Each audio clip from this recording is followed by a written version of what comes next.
Queria nesta manhã, nessa oportunidade maravilhosa que o Senhor concede pela sua misericórdia, falar um pouco a palavra de Deus no seguinte tema: a terra de nossos corações. A terra de nossos corações.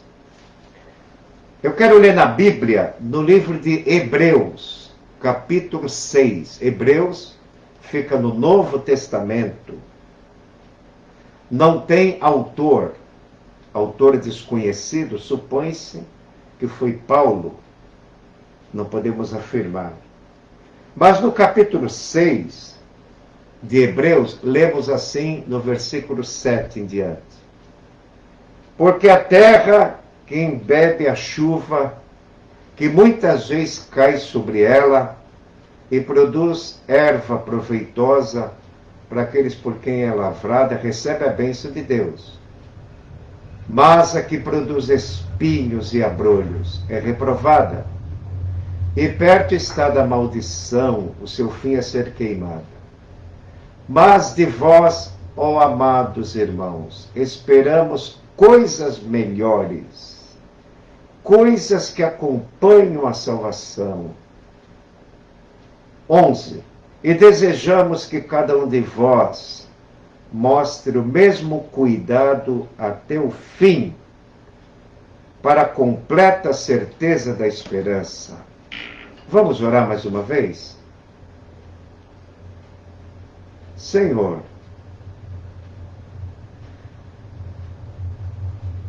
não dá para explicar o que é a tua palavra.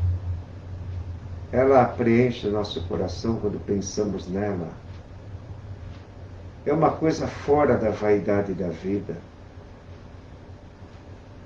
Senhor, fala conosco por esta palavra que tenho lido.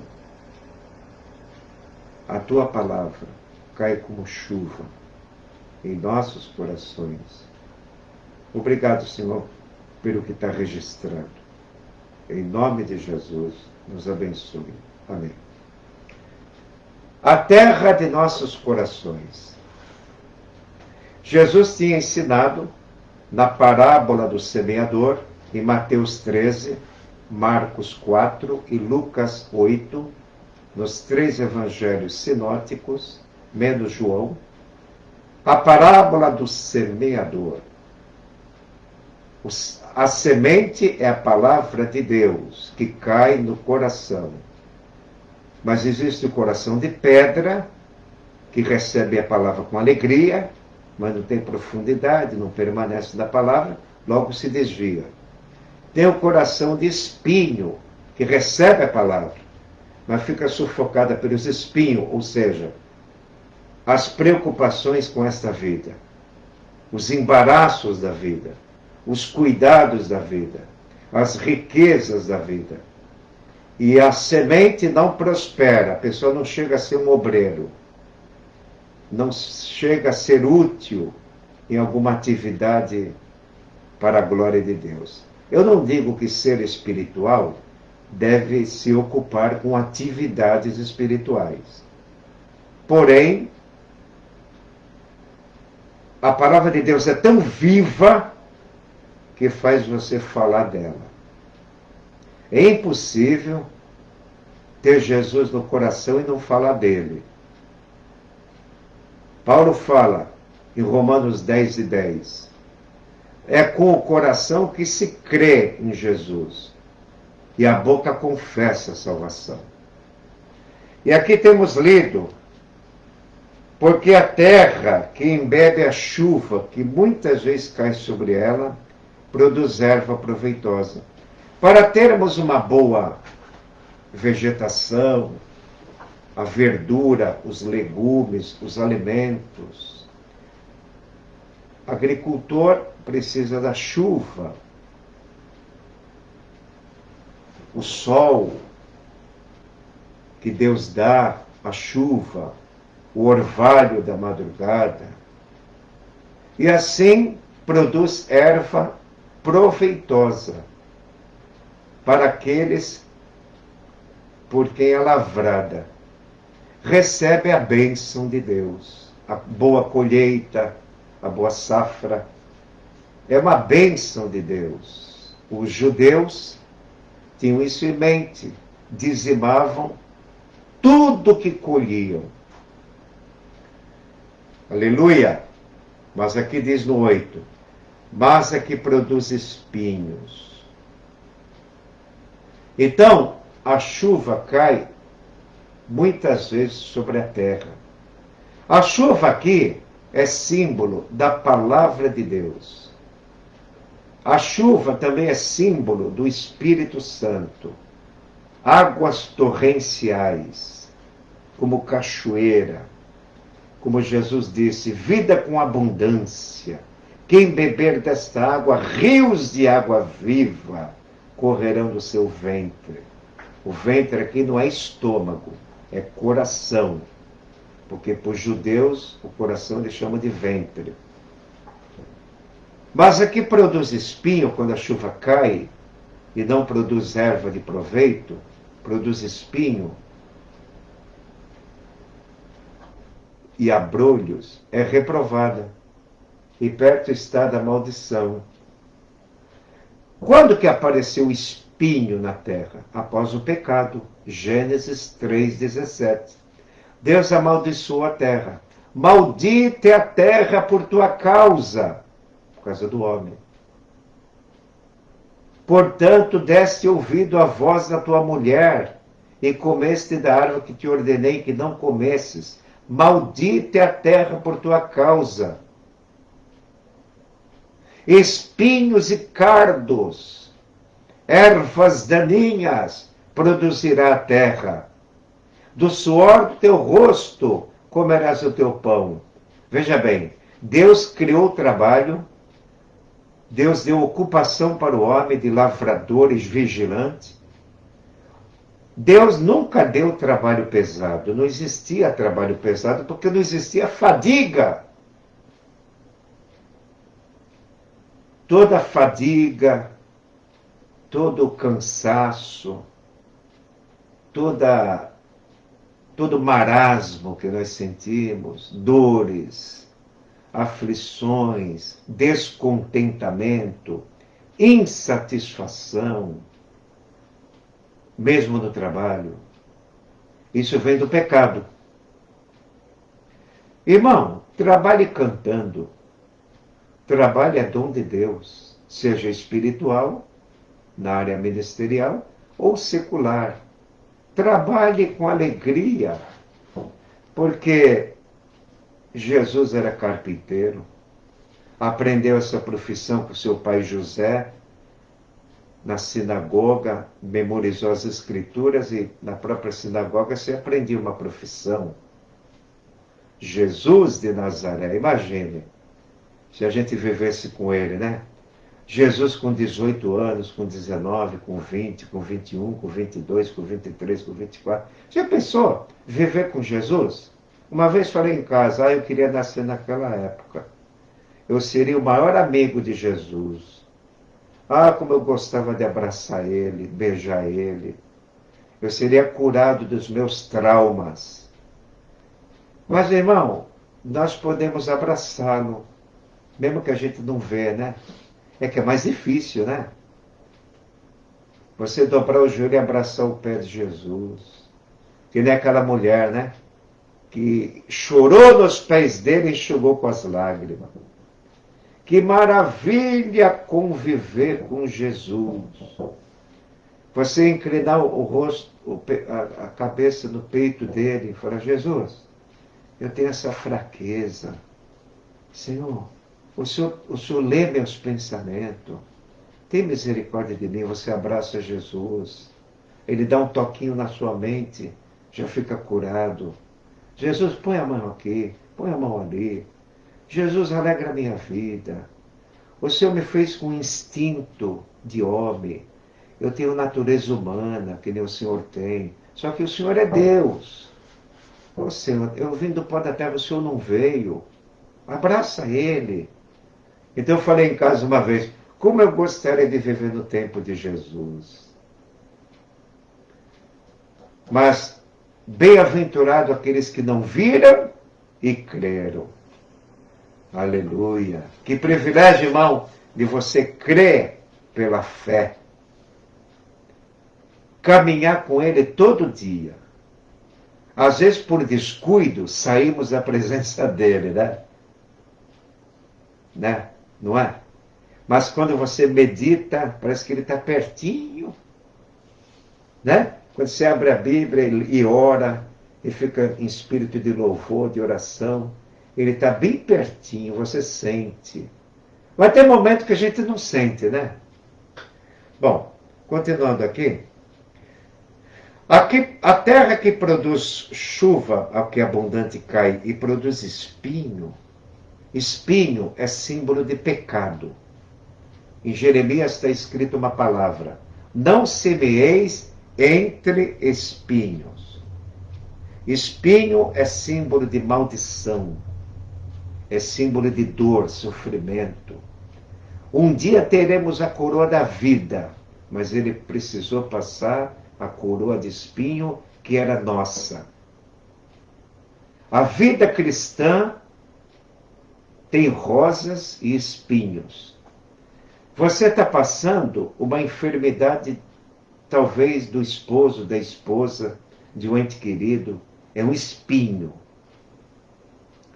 Mas se alegre no espinho, como disse Cláudio Honor de Andrade no estudo antigo, na revista Obreiro. Obreiro, não deixes de colher a rosa entre espinhos. Para colher a rosa, tem que equilibrar muito para não espetar no espinho, mas pegou a rosa de Saron. Obreiro, não deixes de colher a rosa. Aleluia. Você está deixando de colher a rosa por causa dos espinhos da vida? Não permita. Versículo 9, Hebreus 6, 9. Mas vós, ó amados, esperamos coisas melhores e coisas que acompanham a salvação. O que acompanha a salvação? Primeiro, a paz. A salvação é o amor, é o fruto. Deus nos amou, mandou Jesus, aceitamos, o amamos. O que acompanha a salvação? A paz, o gozo, a longanimidade, sempre animado, a benignidade. Deus te dá um coração benigno, não vingativo, um coração perdoador. Você é benigno. Em Provérbios está escrito 3:3. Nunca te desampare duas coisas: a benignidade e a fidelidade. Coisas que acompanham a salvação: paciência. No mundo nós éramos impacientes, né? Precipitado. Tem um provérbio que eu faço questão de ler agora, 14:29,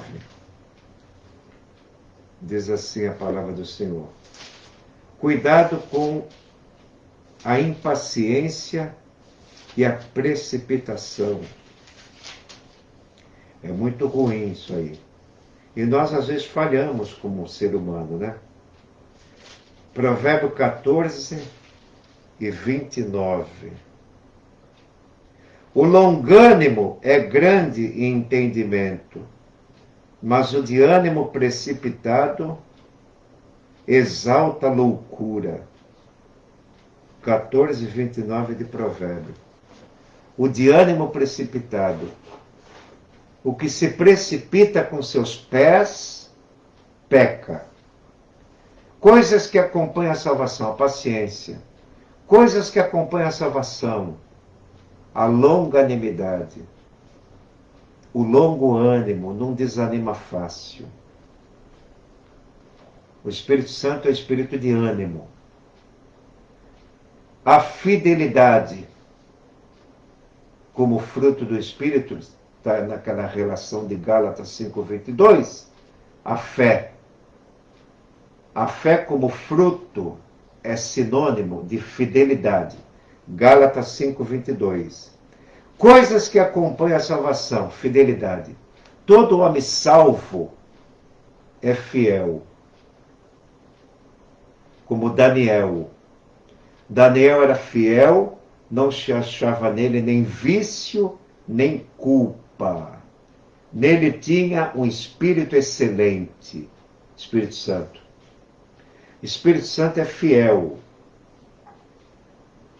E habitando em nós, adquirimos a fidelidade. Coisas que acompanham a salvação. Quando Jesus salva alguém, ele começa a ser fiel, começa a ser paciente, não perde a paz fácil. Salmo 34:14. Busque a paz e siga-a. Mas vem antes um versículo, uma parte A. Aparta-te do mal e faça o bem. Procure a paz e siga-a. Não procure perturbação. Não procure coisas que vai atrapalhar a vida espiritual. Não procure situações embaraçosas. Olha o texto. Procure a paz e siga-a. Seguir a paz, seguir o amor, seguir a fé, seguir a fidelidade, seguir a paciência, segue a mansidão. E o pior de todos, segue o domínio próprio. Autocontrole, temperança, moderação. Paulo diz a Timóteo, Timóteo, Deus não nos deu espírito de covardia. Lute. O covarde não quer lutar, né? Eu soube de uma luta de boxe que o lutador de boxe desistiu da luta. Ficou com medo de perder. Quero dar um pequeno exemplo, uma pequena ilustração. Me desculpe dizer essa ilustração, mas está dentro do contexto. Aquele lutador brasileiro, que já está muito enfermo, Maguila, Adilson Maguila, ele foi desafiado a enfrentar um dos maiores lutadores de todos os tempos, Evander Holyfield. E até que ele se saiu bem em 2 assaltos, mas recebeu uma que caiu estrebuchando. Dizem os comentaristas que Maguila teve medo de enfrentar o Evander Holyfield. Perdeu no 2º assalto. O medo é o contrário da coragem. Paulo diz a Timóteo, Deus não nos deu o espírito de medo, de covardia. Ficarão de fora do reino de Deus os covardes. O que é isso? Quem não quer lutar contra o pecado. Se deixa levar pela tentação, pela vida fácil. É perigoso, hein? Dá vazão à natureza pecaminosa. São covardes. Ficarão de fora os covardes, os incrédulos, os abomináveis, os mentirosos, os adúlteros. Não herdarão o reino de Deus. Irmão, só tem um jeito de vencer nossa natureza pecaminosa. É ter no coração a palavra de Deus. É pensar na palavra pelo Espírito Santo. Andar em espírito. Andar na palavra. Andar na luz da palavra. Se andarmos na luz, temos comunhão uns com os outros. E o sangue de Jesus purifica de todo pecado. Bom, continuando aqui em Hebreus 6, o verso 11. Mas desejamos que cada um de vós mostre o mesmo cuidado até o fim, para a completa certeza da esperança. Tem muita gente que começa bem, e vai afrouxando a santidade, vai afrouxando na caminhada e a pode terminar mal. Agora aprendi uma coisa: a fé é o começo de uma caminhada. E sabe como é que você vai terminar essa caminhada de fé? Mantendo o amor. A fé é o começo, o amor é o fim. Se esfriou no amor, você não vai até o fim. O amor é o combustível da fé. Agora preste atenção: o crente não tem combustível próprio. O crente não tem combustível próprio. Onde está o nosso combustível? No Espírito Santo, na palavra de Deus. Use-o. Busque. Fale com Jesus. Fale com o Espírito Santo. Tenha comunhão com a palavra. Ela te santifica. A palavra faz você não desistir de Deus. A palavra de Deus faz você desistir da tentação. A palavra de Deus faz você desistir dos embaraços da vida. O que está te embaraçando de ser um crente fervoroso? Resposta: você mesmo.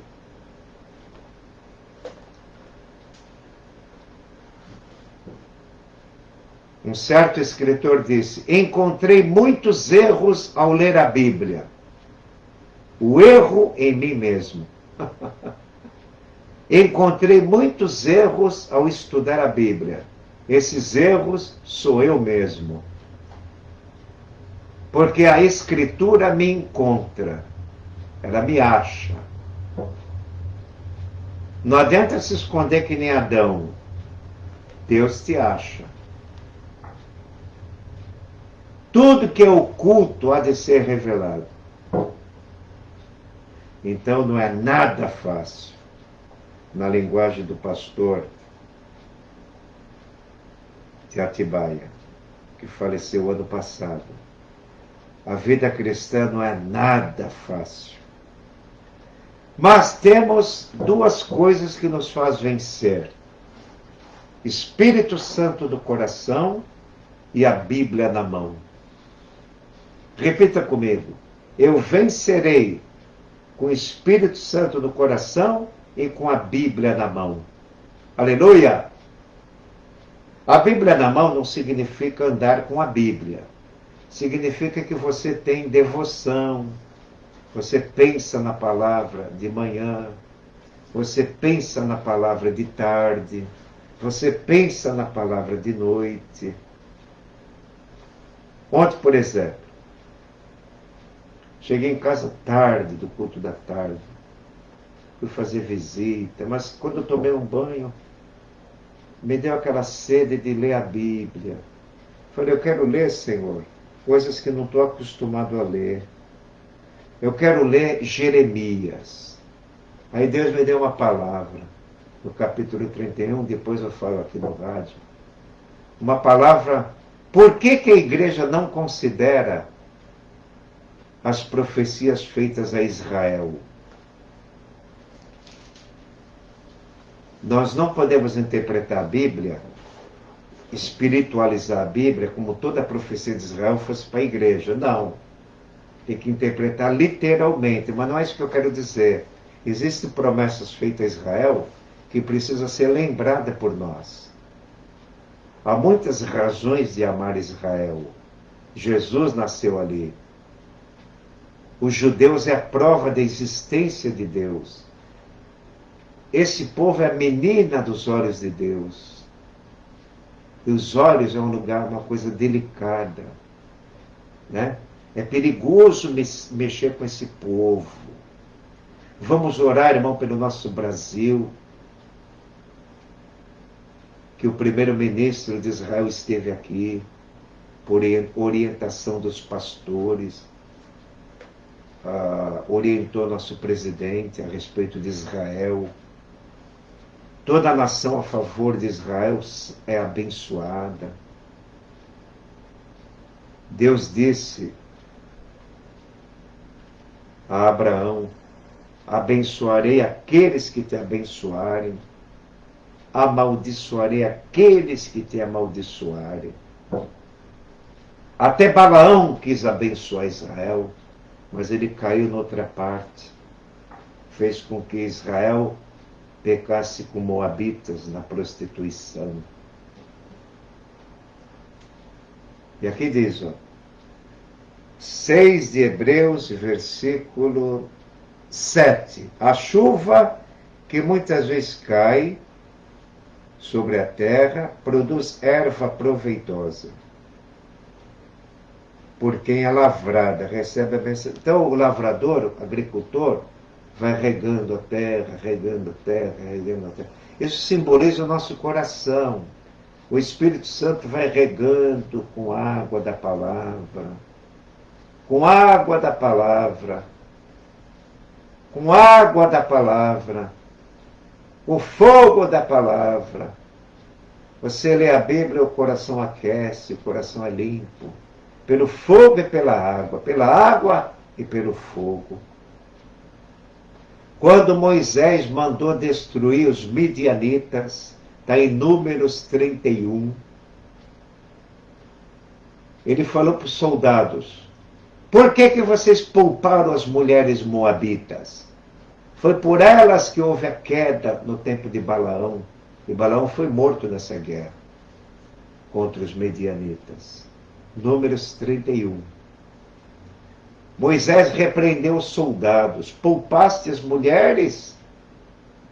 Agora peguem os vasos de ouro, prata, cobre, chumbo, ferro, passa pelo fogo para que sejam limpos.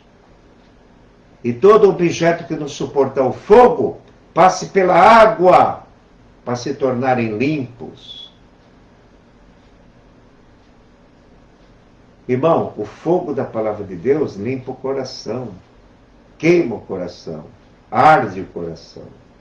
Os 2 discípulos no caminho de Emaús, porventura nosso coração não ardia quando Jesus falava a palavra? Precisamos que o nosso coração queime, arde e seja limpo pela palavra, pela água, como Paulo diz em Efésios 5:25, pela lavagem da água, pela palavra. A palavra de Deus age como água purificadora. Provérbio 30, verso 5, toda a palavra de Deus é pura. Salmo 12, 6, purificada 7 vezes. Lê uma vez, lê 2 vezes, lê 3 vezes, lê 4 vezes, 5 vezes, 6 e 7. Quanto mais se apegar à palavra, mais você pode se limpar por ela. Como purificará o jovem o seu caminho? Observando conforme a palavra de Deus que limpa e que queima como fogo. Jeremias, não é a palavra de Deus como fogo e como martelo que quebra a rocha? Então a palavra é fogo, a palavra é martelo, a palavra é água, a palavra é semente. Então vamos mais e mais espalhar essa palavra. E finalizando, desejamos que cada um de vós mostre o mesmo cuidado até o fim. Então o Espírito Santo é zeloso.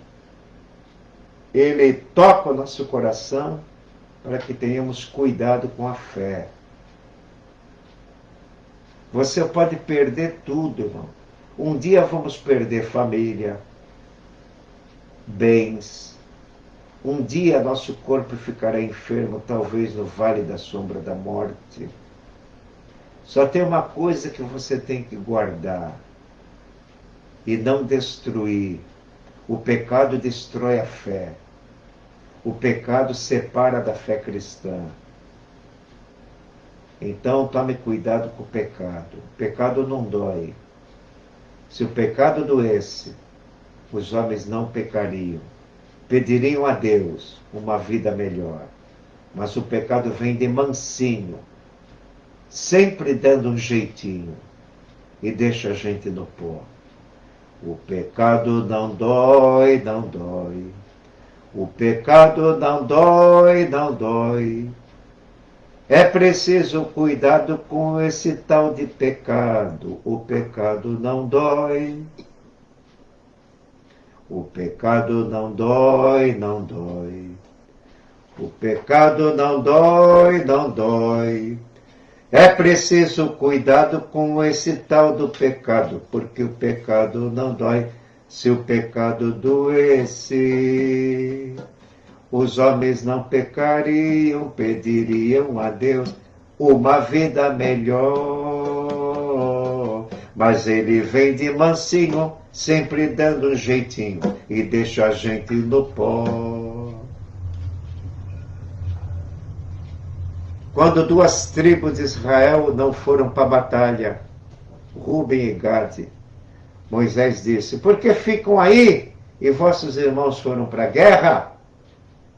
Ficam acomodados, fiquem sabendo que o vosso pecado vos há de achar. Números 32, verso 23. Moisés repreendeu duas tribos que ficaram inativas na batalha. O vosso pecado vos há de encontrar no comodismo. O comodismo, como disse certo escritor, nunca foi bom para o povo de Deus. Então, vamos acordar, porque a nossa salvação está agora muito mais perto de nós do que quando aceitamos a fé. Romanos 13, verso 11. A salvação agora está muito mais perto de nós do que no princípio, quando aceitamos a fé. Por isso que o escritor diz: desejamos que cada um mostre o mesmo cuidado até o fim, para a completa certeza da esperança. Amém? Vamos fazer uma oração?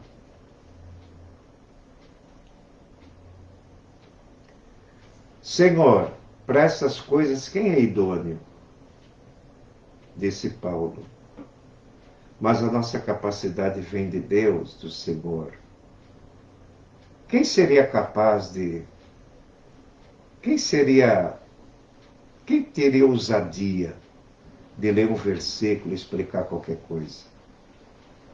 Ninguém é digno. Só o teu filho está à altura de ensinar o Evangelho. Só o teu filho, que é a palavra encarnada, é nele que está a nossa fé, Pai. É no teu filho. O teu filho foi odiado pelo povo, perseguido, zombado. E nós queremos amá-lo. Ele está no nosso pensamento. Nós nunca vimos ele. Mas, Pai, ele viveu lá em Nazaré. Os costumes daquele povo, às vezes, nós ignoramos.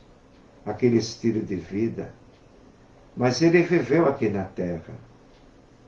E muitos que visitam Jerusalém, Pai, querem dobrar o joelho onde ele dobrou. Isso não é idolatria.